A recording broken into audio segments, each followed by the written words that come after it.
हाय सांग माने welcome to my channel.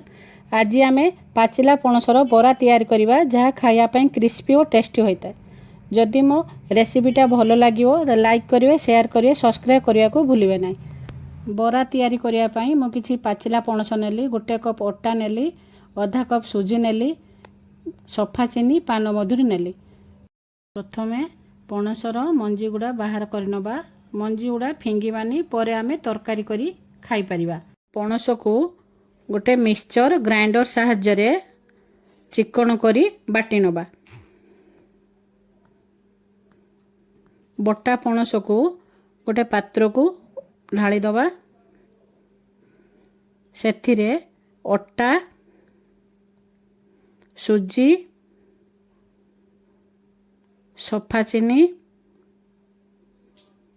पान मधुरी एवं स्वाद अनुजाई किछि लुण दे भल भाबे गलाई दबा।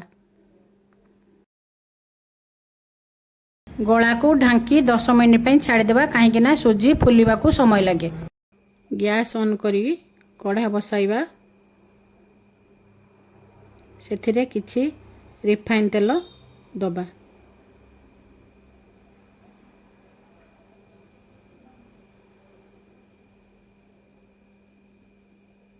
तेल गरम हेबा परे मिश्रण को छोट छोट आकार बरा प्रस्तुत करिवा।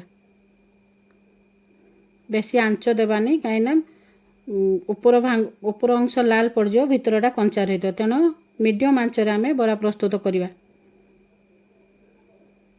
देखंतु सांग माने आमर प्रस्तुत हैला पाचिला पणसरे बरा।